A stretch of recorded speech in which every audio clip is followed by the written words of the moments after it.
오늘 우리에게 주신 거룩하신 하나님의 말씀이었습니다. 자, 여러분, 우리의 눈은 이 바라보는 이 눈은 완전하지가 않아요. 그렇죠? 내 시야 안에 들어오는 것 외에는 볼 수가 없고요. 또 그나마도 시간이 지날수록 시력은 점점 감퇴하게 되어 있죠. 노화 현상이 벌어진다는 겁니다. 저도 요즘에 시력이 점점 나빠져가지고 성경책의 작은 글씨는 보이지가 않습니다. 그리고 약국에 약을 사러 가게 되면 약통에 쓰인 작은 글씨가 보이지가 않아요. 그래서 큰 글씨, 제목만 대충 보고 약을 사가지고 오게 됩니다. 한 번은 얼굴에 작은 사마귀가 몇 개 나가지고 약국에 사마귀를 제거하는 약을 사러 갔는데 글씨가 작아서 잘 보이지가 않는 거예요.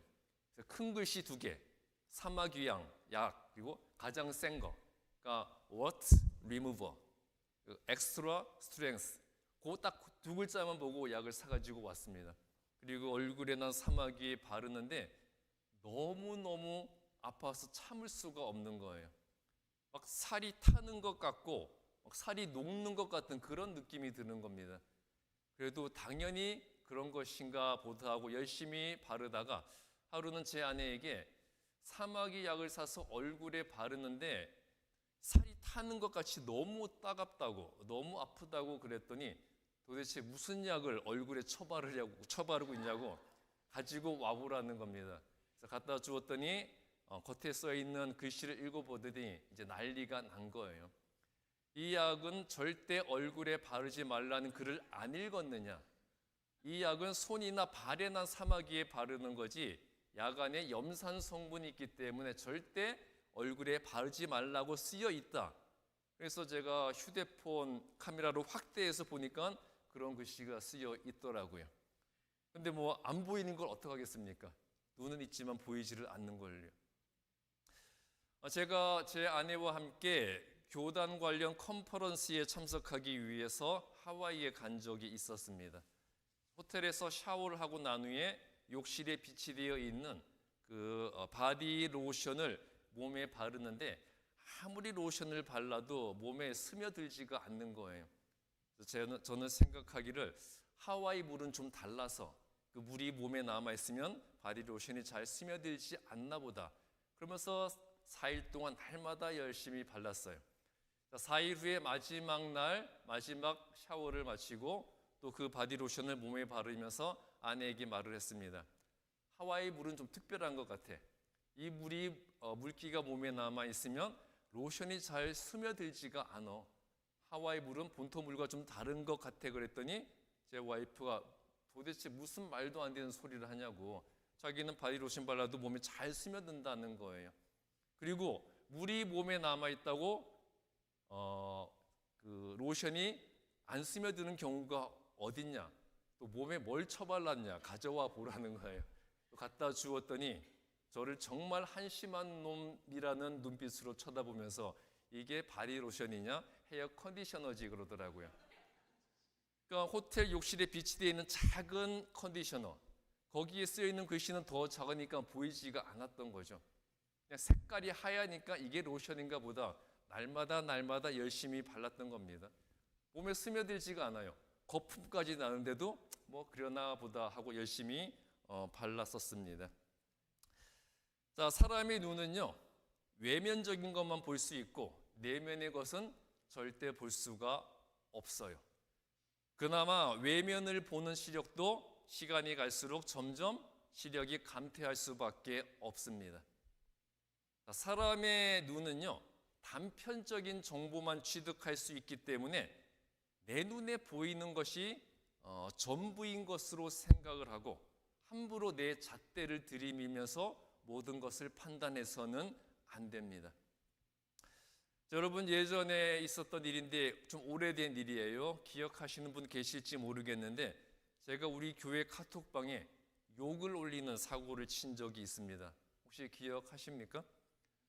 제가 노트북 랩탑에 카톡창을 여러 개 열어놓고 작업을 하고 있는데 아내가 제 사진을 하나 보내왔어요. 그래서 아내가 보내준 제 사진을 보면서 그냥 장난으로 아내에게 답장을 했습니다. 그 새끼 참 잘생겼네. 그리고 계속 저는 제 일을 하는데 갑자기 뭔가 기분이 이상해요.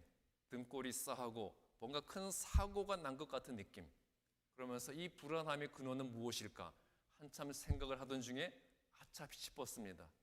오 마이 갓. 내 예감이 틀렸기를 바라면서 교회 카톡 대화방을 열어봤더니 사람의 불안한 예감은 항상 그대로 되죠. 제 아내에게 보낸 것이 아니라 그 새끼 참 잘생겼네. 그 욕을 제가 교회 카톡방에 떡하니 올려놨더라고요. 이미 시간이 좀 많이 지났고 여러 사람이 확인했기 때문에 지워지지도 않아요. 아무리 노력을 해도 지워지지도 않고 목사가 교회 대화방에 올려놓은 그 새끼 참 잘생겼네. 그 욕을 바라보면서 절망을 하고 있었습니다. 주여 이 일을 어찌하오리까? 답이 나오지 않더라고요.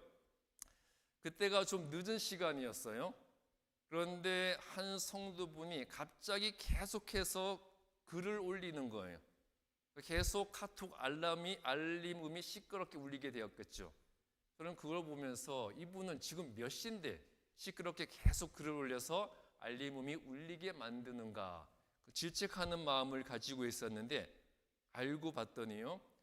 욕을 올려놓고 지우지도 못하고 목사가 당황하고 있을 것을 알고 욕이 쓰인 글을 빨리 위로 보내서 화면에서 사라지게 해주려는 배려였습니다. 그러니까 글을 계속 올리면 기존 글은 올라가다가 지금 화면에서 사라질 거잖아요. 그렇게 해주려고 했던 배려였어요. 저는 처음에는 그 배려해주는 마음을 보지 못하고 순간적으로 눈앞의 상황만 본 거죠. 왜 늦은 시간에 자꾸 글을 올려서 시끄럽게 만드는가 그렇게 질책하는 마음을 가졌던 것을 제가 후회하고 반성을 했었습니다.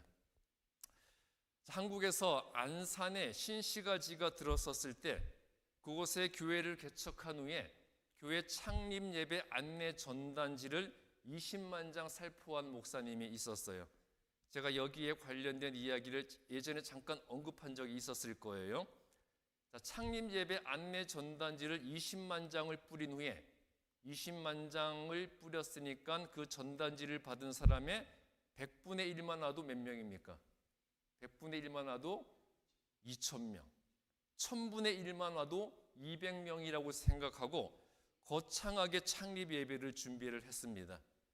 예배 당일 몇 명이 왔을까요? 한 명도 오지 않았습니다. 그때부터 모든 예배는 목사 부부 두 사람만이 드리는 예배가 되었어요. 날마다 모든 예배를 목사 부부 두 사람이 드리던 중에 3개월 만에 첫 번째 교인이 찾아왔는데 그 교인이 누구였냐 하면 추위를 피해서 건물로 들어온 홈리스였습니다. 그렇지만 이 목사 부부는 첫 번째로 자기 교회를 방문해준 손님이었기 때문에 너무 반갑고 고마워서 극진히 대접해서 보냈고요. 그 후에도 교회를 이 홈리스가 찾아올 때마다 귀한 손님으로 대접을 했어요.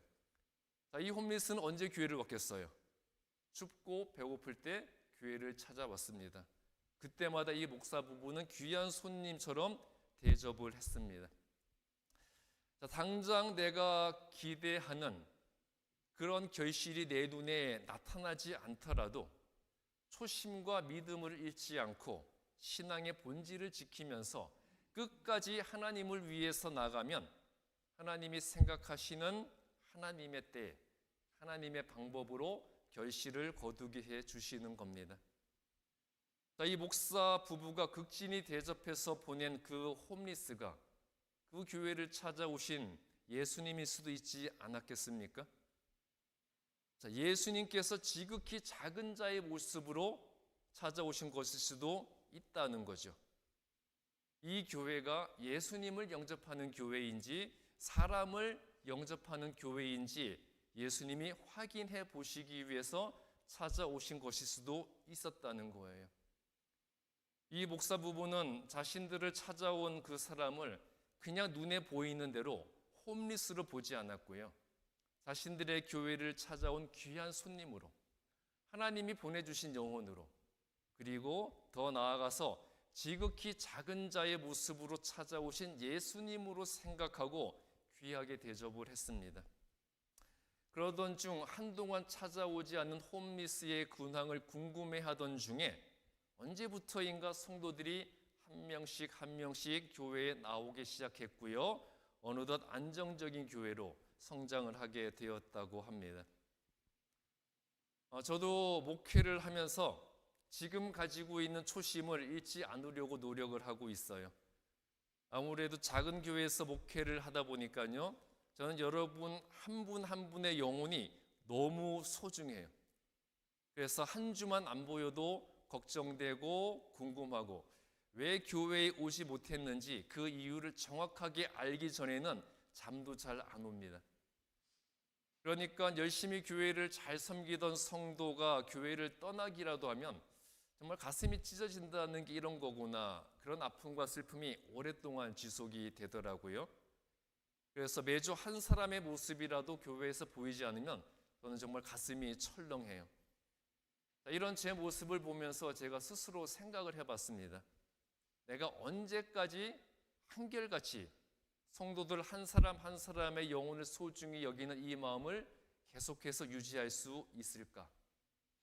저는 여러분들의 신분과 지위와 소유에 관계없이 한 분 한 분이 너무 소중하고 감사한 존재들인데 나중에 교회가 부흥하고 성도들이 많아져도 여전히 내가 한 영혼 한 영혼을 소중히 여겼던 그 마음을 계속 간직할 수 있을까? 그렇게 제 자신을 돌아보고 있습니다. 여러분, 교회의 성도들도 똑같아요. 처음에는 어떤 사람이든지 간에 우리 교회를 찾아준 한 사람 한 사람이 너무 반갑고 소중하겠지만 나중에는 사람을 가려가면서 대하는 자로 변하지 않을 수 있다고 자신을 하십니까? 이 사람은 이래서 싫고 저 사람은 저래서 싫고 저런 사람은 상대하기 싫고 저런 종류의 사람은 교회에 도움이 안 될 것 같고 또 저런 사람은 교회에 오지 않는 것이 오히려 교회에 도움이 될 것 같고 이렇게 사람을 가려서 대하지 않는다고 자신할 수 있으세요? 제가 오래전에 중고등부 전도사로 사역하던 어느 교회에 정말 말 안 듣는 아이 한 명이 새로 온 적이 있었어요. 여자아이였는데 욕을 왜 그렇게 잘하는지 입만 열면 쌍욕이 나오고 정말 걸쭉하게 욕을 잘하더라고요. 또 조금만 마음에 안 드는 애가 있으면 볼펜을 들고 가서 볼펜으로 찔러버린다고 협박을 하고요. 너무 난폭해서 남자아이들도 피해 다닐 그럴 정도였습니다. 그때 교회학교 교육부장이었던 장로님이 담당 전도사인 저에게 이런 말을 했어요. 도대체 저런 애가 우리 교회 왜 왔는지 모르겠어요. 저런 애는 교회에 안 나오는 게 오히려 좋은 거예요. 저런 애들이 나오면 교회의 물만 흐리게 되는 겁니다. 저는 그 말을 듣고 그래도 교육자로서의 사명감이 있으니까 장로님, 저런 아이들을 변화시켜서 예수 제대로 믿게 만드는 것이 교회가 해야 될 일 아닙니까? 그렇게 반문을 하니까요. 이 장로님께서 저를 보시면서 피식 웃었습니다. 물론 전도사님 말이 다 맞죠. 그러나 그것은 이상일 뿐입니다. 현실은 그렇지가 않아요. 전도사님이 지금 나이가 어려서 아직 잘 몰라서 세상 물정을 잘 몰라서 그런 겁니다. 전도사님도 언젠가는 제 말을 이해하게 될 겁니다. 그러셨어요. 여러분, 누구 말이 맞는 겁니까? 제 말이 맞아요? 그 장로님 말이 맞아요? 가진 것 없고 지극히 작은 성도들 한 사람 한 사람을 내 곁에 찾아오신 그리고 우리 교회로 찾아오신 예수님으로 볼 수 있는 믿음의 눈을 가져야 그 교회가 성장하고 부흥하는 교회가 되지 않겠습니까? 내 곁에 있는 사람의 모습을 통해서 나를 찾아오신 예수님의 모습을 볼 수 있어야 돼요. 그러한 관점으로 볼 때 여러분 정말 솔직히 한번 생각해 보십시오. 우리 교회에 찾아오신 예수님을 내가 몇 번이나 외면하고 무시했는가? 이런 관점으로 볼 때 지극히 작은 자의 모습으로 우리 교회에 찾아오신 예수님을 내가 그 겉모습만 보고 몇 번이나 외면하고 무시했는지 한번 생각해 보시라는 거예요. 여러분, 솔직히 교회도 사람을 어떻게 판단합니까? 눈에 보이는 것으로 판단을 하잖아요. 그래서 돈 좀 있어 보이는 사람, 지위가 높은 사람, 교회에 도움이 될 만한 사람을 반기고요. 그런 사람만 세워주고 그 앞에서 굽신거리고 비위 맞춰가면서 무엇인가를 받아내려고 하잖아요. 자, 그러면 당연히 그런 사람들의 의중이 교회 사역과 목회에 반영될 수밖에 없겠죠. 결국 사람을 위한 사역을 하게 되는 것이고요. 사람의 돈과 의지에 따라 세워지는 사람의 교회, 예수님의 교회가 아니라 사람의 교회가 되어버리는 것이에요.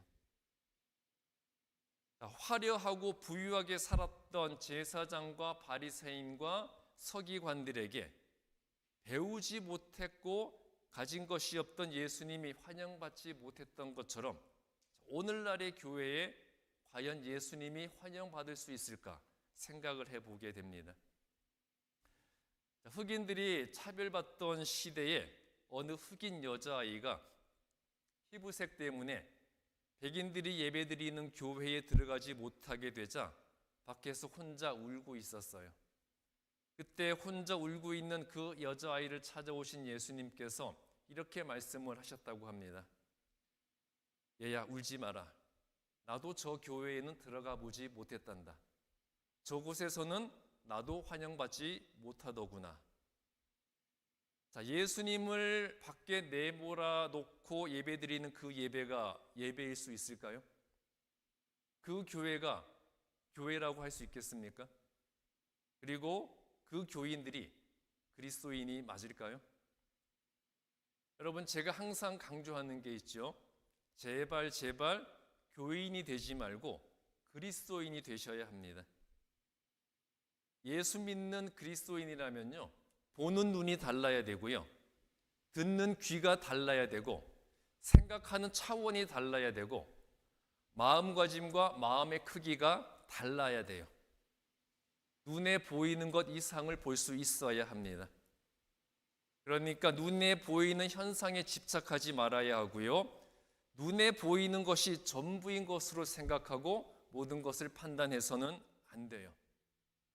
자, 눈에 보이는 표적만 구했던 유대인들이 예수님께 무엇을 요구했습니까? 예수님께 당신이 그리스도라면 그 증거를 표적으로, 기적으로 보여달라고 요구를 했어요. 지금 당장 자신들의 눈에 보이는 것만으로는 그리스도라고 믿을 수가 없다는 거죠. 예수님의 초라한 그 출신과 신분과 지위와 행색만 보고서는 절대 그를 그리스도로 인정할 수가 없다는 것이었어요. 그들은 자신들의 눈에 보이는 예수님의 모습 이면에 있는 그리스도의 영광과 권세를 보지 못했던 것이었고요. 결국 그들은 어떻게 됐습니까? 그 예수님을 죽이는 자들이 되고 말았어요. 자, 여러분, 믿음이 무엇일까요?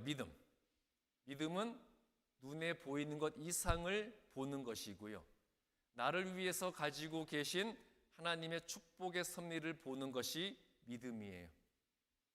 바로 그 믿음이 하나님의 진정한 축복을 내 삶에서 성취되도록 만드는 힘의 근원이 되는 겁니다. 여러분, 믿음은요, 눈에 보이는 것을 믿고 눈앞에 이루어진 것을 믿고 이루어진 그 일로 인해 감사하는 것이 아닙니다. 크신 일을 이루신 하나님이 아니라 크신 일을 이루실 하나님을 믿는 것이 믿음이에요. 중요한 거죠. 크신 일을 이루신 하나님이 아니라 어떤 하나님? 크신 일을 이루실 하나님을 믿는 것이 믿음입니다. 당장 눈에 보이지도 않았고 손에 잡힌 것도 없었던 하나님의 약속을 믿었던 아브라함의 믿음이 아브라함을 믿음의 조상 그리고 축복의 통로가 되도록 만들었잖아요. 믿음은 눈에 보이는 현상과 결과를 보는 것이 아니고요, 하나님이 내게 약속하신 미래를 바라보는 것이에요. 보이지 않는 미래의 약속을 이미 이루어진 것으로 믿는 것이 믿음입니다. 내 손에 쥐어진 것이 아니라 내 손에 쥐어질 것을 믿는 것이 믿음이에요. 그리고 하나님이 주신 것을 믿고 감사하는 것이 아니라 하나님이 주실 것을 믿고 이미 받은 것으로 감사하는 것이 바로 믿음입니다. 오늘 구약 본문 창세기 15장 5절부터 7절에서 하나님이 아브라함과 언약을 맺으시고 있죠. 하나님은 창세기 15장 5절에서 아브라함에게 하늘의 별과 같이 많은 자손을 주겠다고 약속을 하셨고요. 그 후에 7절에서는 지금 살고 있는 가나안 땅을 아브라함의 소유로 주겠다고 약속을 하셨어요. 그런데 많은 시간이 흘렀지만 하늘의 별과 같이 많은 자손은커녕 아브라함은 100살이 다 될 때까지 친자식 한 명도 없었고요. 그게 현실이었습니다. 그리고 큰 민족은커녕 자기 집안 하나 건사하기도 힘들었어요. 함께 살고 있는 롯과의 갈등은 점점 커지고 있었고요. 또 집에서는 아내인 사라와 첩 하갈의 분쟁이 계속 이어지고 있었고, 아무튼 집안의 갈등이 끊임없이 이어지고 있었습니다. 또 가나안 땅을 차지하기는커녕 이 타향살이하는 가운데서 이 원주민들과의 갈등과 텃세에 시달리고 있었고요. 결국 남의 땅에서 살다 보니까 아브라함이 어떤 꼴까지 당했습니까? 무슨 일까지 겪었죠? 아내를 빼앗기는 일까지 생기고 말았어요. 도대체 하나님의 약속은 보이지도 않고 그냥 모든 길이 다 막혀 있는 것처럼 보였습니다. 길이 보이지 않고 답이 보이지 않았어요. 그러나 아브라함에게는 누가 길이고 답이었을까요? 아브라함에게는 하나님이 길이고 답이었습니다. 아브라함은 현실을 보지 않았어요. 하나님이 내게 약속하신 대로 나를 반드시 축복하신다. 하나님이 내 가정과 내 자녀를 축복하신다. 이 믿음으로 하나님이 자신을 위해서 예비하고 계신 그 축복을 바라보았지 결코 답답한 현실을 바라보지 않았습니다. 결국 아브라함은 믿음과 확신을 가지고 바라본 대로 이루어지게 되었어요. 만일 아브라함이 지긋지긋한 현실을 바라보았으면 어떻게 되었을까요? 하나님의 약속을 보는 것이 아니라 지긋지긋한 현실을 바라보았다면 결국 그 현실이 지속되고 그런 현실에서 벗어나지 못했을 겁니다. 그렇지만 믿음을 가지고 눈에 보이지 않는 축복된 미래를 바라보았을 때 바라본 대로 이루어지게 되었어요. 아브라함이 그의 자손들에게 물려준 것은 재산이 아니었습니다. 재산이 아니라 무엇을 물려주었을까요? 하나님의 계획과 섭리를 믿음으로 바라보는 믿음의 눈을 물려준 것이었습니다. 아브라함의 후손 이삭과 야곱이 아브라함의 대를 이어서 하나님의 축복을 누릴 수 있었던 이유가 바로 여기에 있습니다. 자, 여러분, 내 눈이 바라보는 곳이 믿음이에요. 내 눈이 눈앞에 보이는 상황에 집착하고 세상의 현실만을 바라본다면 나는 세상을 믿는 세상에 속한 세상 사람일 뿐입니다. 그러나 내가 눈에 보이지 않는 하나님을 바라보고 당장 내 눈앞에 보이지 않고 내 손에 쥐어지지 않았더라도 하나님이 약속하신 미래의 축복을 바라본다면 나는 하나님을 믿는 사람인 것이고요. 하나님께 속한 하나님의 사람인 것이에요. 자, 그런데 나에게는 왜 이러한 믿음이 생기지 않을까? 그런 의심이 드십니까? 그런 의심이 든다면 눈에 보이지 않는 하나님을 내 눈에 보이는 관점으로 믿으려고 하니까 믿음이 생기지를 않는 거죠. 여러분, 믿음의 눈으로 눈에 보이는 것 이상을 보셔야 돼요. 이 세상의 현실 너머에 있는 너를 영원히 축복하겠다고 하신 하나님의 약속을 보셔야 합니다. 나를 어렵게 만드는 그 상황, 그 현실을 보는 것이 아니라 그 현실 너머에 있는 나를 축복하겠다고 하신 하나님의 약속을 보셔야 한다는 거죠. 사도행전 7장 55절부터 60절 말씀은 스데반 집사의 순교에 대한 이야기죠. 스데반이 그리스도의 복음을 유대인들에게 전하다가 돌에 맞아 죽을 위기 앞에 놓이게 되었어요. 그러나 스데반은 자기를 향해 던질 돌을 들고 있는 성난 군중을 보지 않았습니다. 스데반은 무엇을 보고 있었습니까? 사도행전 7장 55절부터 56절에서 스데반은 자기에게 돌을 던지려는 군중을 보는 것이 아니라 하나님의 영광과 하나님 우편에 서 계신 예수님의 모습을 보고 있었고요. 그렇기 때문에 스데반은 59절부터 60절에서 순교당하면서도 기쁘게 웃으면서 자기를 죽이는 자들을 위해서 기도하며 죽을 수가 있었어요. 스데반은 돌에 맞아서 살이 찢어지고 뼈가 부러지고 피가 쏟아지는 눈앞에 고통스러운 현실을 보지 않았습니다. 자기가 비참하게 고통 가운데 죽어가는 현실을 보지 않았고요. 무엇을 봤습니까? 자신의 몸이 찢어지는 그 고통스러운 현실을 보는 것이 아니라 자신이 흘리는 그 순교의 피 위에서 예수님께서 교회가 전 세계에 퍼져나가도록 만들어주시고 또 자신이 전했던 그리스도의 복음으로 수많은 사람들이 구원을 받고 하나님께 돌아오는 모습을 보았기 때문에 그는 기쁘게 기도하며 죽을 수가 있었습니다. 자기 몸이 찢어지고 뼈가 부러지고 피가 쏟는 그 현실을 봤으면 괴로웠겠죠. 그러나 스데반은 그 순간에 하나님의 영광, 예수님의 모습, 자신이 전한 복음으로 말미암아 수많은 사람들이 하나님께 돌아오는 모습을 보았기 때문에 기쁘게 기도하며 죽을 수가 있었어요. 출애굽하는 이스라엘 백성들이 자신들을 추격하는 애굽의 군대를 다시는 보지 않도록 해주겠다는 하나님의 약속을 믿고 홍해의 발을 먼저 내디뎠을 때 홍해가 갈라졌습니다. 여러분, 홍해가 갈라진 다음에 이스라엘 백성이 바다에 들어간 게 아니었어요. 홍해가 이스라엘 백성들이 앞을 가로막고 있었을 때 이스라엘 백성들은 자신들이 그 바다로 들어가면 바다가 갈라질 것이고 자신들을 추격하는 애굽의 군대가 바다에 들어오면 바닷물이 그들을 덮을 것을 보았기 때문에 자신들의 앞을 가로막고 있는 홍해 바다를 두려워하지 않고 담대하게 그 바다를 향해 발을 내디뎠습니다. 우리가 미래에 무엇인가를 기대한다면 그것이 이루어진 미래를 믿음으로 보고 미리 준비를 하는 자에게 하나님은 축복을 베푸시는 거예요.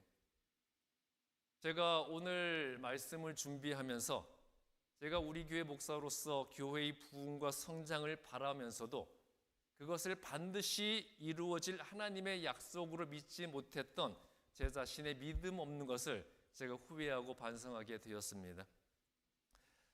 여러분, 나를 위해 크신 일을 이루실 하나님을 믿으시고 또 눈에 보이지 않는 미래의 축복을 이미 받은 것으로 믿으시기 바랍니다. 내 가정에 부어주실 하나님의 축복을 믿으시고요.